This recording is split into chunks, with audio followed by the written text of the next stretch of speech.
The world we live in right now, with its smartphones, global supply chains, and just machine-powered everything, it didn't just happen. It was actually born in this single, explosive moment in history. But this wasn't a revolution of soldiers and kings. Nope, this was a revolution of ideas, and a revolution of engineering, that happened at the exact same time. Okay, so let's break this down. Back in late 18th century Britain, two totally different but incredible breakthroughs were happening at once. On one hand, you had a new kind of software for society, a totally radical idea about how to organize people and work to create wealth. And on the other hand, you had new hardware, a revolutionary engine that could power all that work on a scale nobody had ever even dreamed of. And that's really the big question we're tackling today, isn't it? What happens when you take this new economic software and you install it on this powerful new hardware? Well, the answer, as you're about to see, is pretty much the birth of the entire modern world as we know it. So let's start with the software, the big idea. This new operating system for economics came from the brain of a famously brilliant and apparently very absent-minded Scottish professor named Adam Smith. So get this, in the very same year that the American colonies were declaring independence, Smith was publishing a book that would start a totally different kind of revolution. He basically argued that a nation's real wealth wasn't how much gold it had stashed away, but how productive its people were. To really get his main point, the division of labor, just look at his classic example, a pin factory. Smith pointed out that one guy trying to do every single step himself would be lucky to make even one pin in a day. But if you take 10 workers and have each one specialize in just one tiny part of the process, well, suddenly, together they could crank out an insane 48,000 pins a day. That's not just an improvement, that's a productivity explosion. So, you might be asking, what makes this whole system run? Kindness? Goodwill? Smith's answer was way more direct. It's self-interest. Think about it. We get dinner not because the butcher and the baker are nice people who want to feed us, but because they want to make money for themselves. And that's not a bad thing. That drive, when it's put into a market, ends up benefiting everybody. And here's the real magic trick.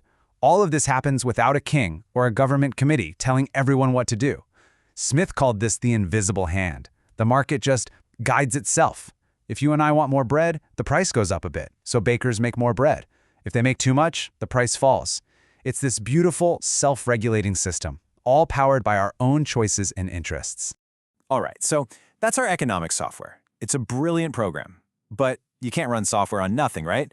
You need hardware. And at the exact same time Smith was writing all this down, a totally different revolution was kicking off.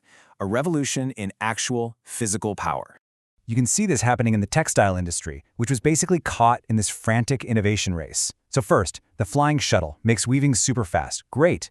Except now the spinners can't make thread fast enough. So then, the spinning jenny is invented to make more thread.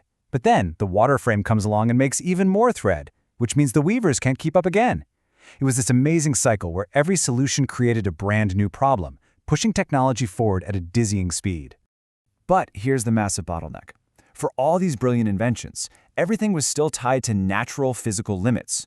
You needed strong workers or a team of horses, or you had to build your whole factory right next to a fast-moving river.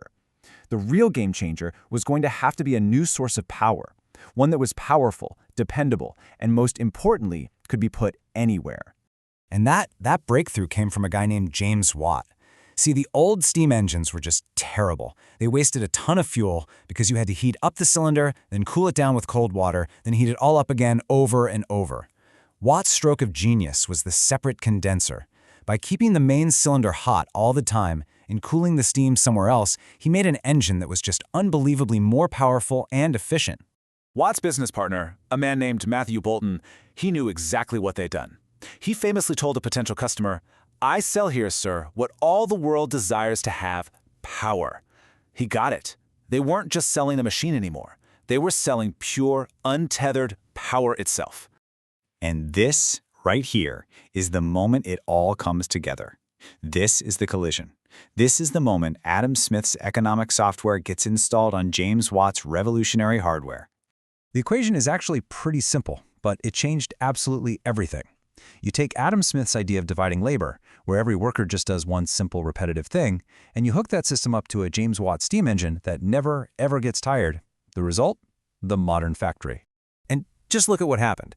The numbers are almost hard to believe. You go from 1 pin per worker to almost 5,000. A highly skilled gunsmith who could make maybe a few guns a year gets replaced by a factory that's churning out 100,000. This is what the Industrial Revolution actually looked like on paper. It's just a vertical leap in production. But, and this is a really big but, this explosion of progress completely remade society, and not always for the better. This brave new world came with a whole new set of very, very difficult problems. You really have to look at it as two sides of the same coin. On one side, you have progress like we've never seen. More stuff was being made than ever before. Products got cheaper, so more people could afford them. Life felt incredibly efficient. But the price for all that was staggering. Workers, even young children, were laboring for up to 16 hours a day, 6 days a week, often in incredibly dangerous conditions. The same system that created so much wealth also created so much human misery. And, of course, a system this powerful couldn't be kept in one place. Britain actually tried to guard its industrial secrets. They made it illegal to export the machines or even for their engineers to leave the country. But it was no use. In 1789, a guy named Samuel Slater literally memorized the blueprints for a textile machine, smuggled the ideas in his head to America, and kicked off the Industrial Revolution there. It just goes to show you, once an idea is out, you can't put it back in the box. Which really brings us back to the core question this whole era leaves us with. These twin revolutions, the one in Smith's mind and the one in Watt's workshop, they absolutely gave us the modern world we live in today, with all its amazing technology and abundance. But they also left us with a huge, lingering question that we're still trying to answer. What is the price of progress?